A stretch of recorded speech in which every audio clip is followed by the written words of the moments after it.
One second, I'm getting a text. Your videos are cringe. Stop making them. Mom. Huh.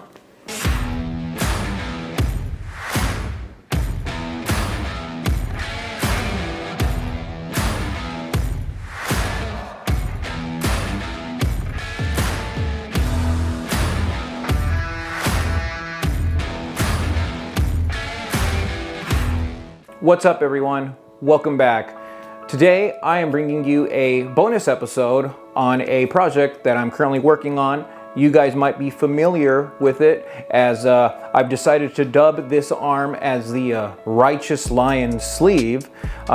This is a video that I wasn't 100% sure if it was gonna make it into final format.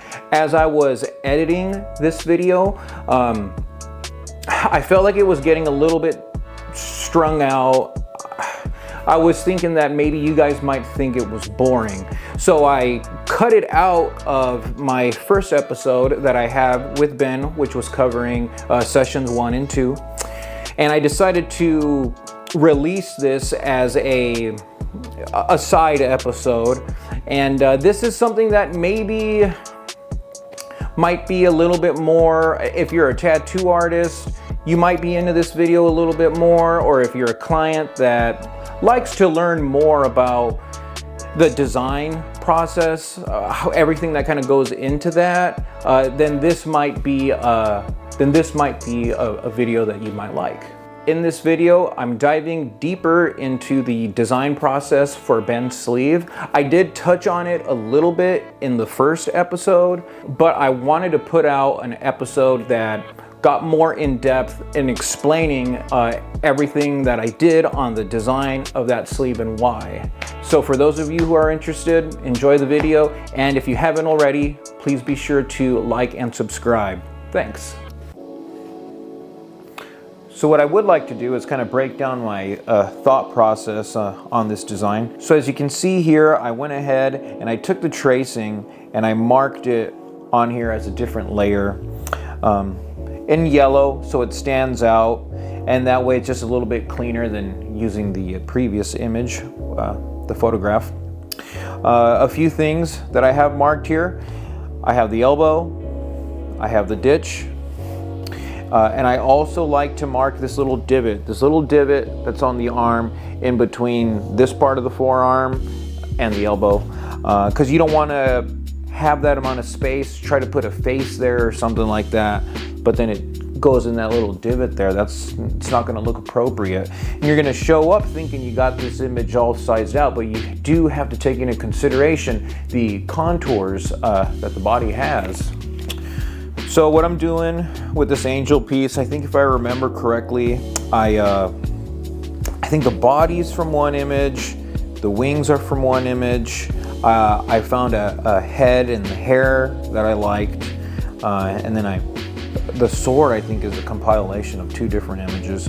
The roses are pretty self-explanatory. Just kind of browsed, Pinterest or something like that until I found some roses that were in the position that I wanted them to be in to help with the flow of the arm, and as well that transition, combining the 2 images together. What's going to look more natural combining them too? You don't want to pick a rose where the way that the petals are laid out is it's going to be conflicting with the layout. And then of course I just drew some leaves around where I would like for them to be, where it looked good, and also gonna help kind of frame the image, because you could see with this lion, I used the leaves, nothing to obstruct the center of the face. I wanted to put them on the sides, as well as when you consider the way that the arm is gonna kind of wrap around a little bit. Let's frame that using the leaves.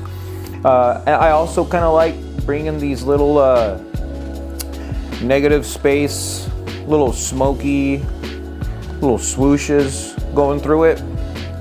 It's something that's kind of stylized in black and gray tattooing. And I think it kind of helps, it adds a little bit of movement, it adds a little bit of motion to the design. I think if I recall the lion face, I think the lion top is from one image. I think the lower half of the mane, I didn't like the way that the mane was on the original photo, so I think I found one that was like pretty similar, but I think worked a little bit better for this layout. And so yes, we cuff it off up top right there to take the shape of the shoulder. We have the face going through the center. We have the roses in the transition area.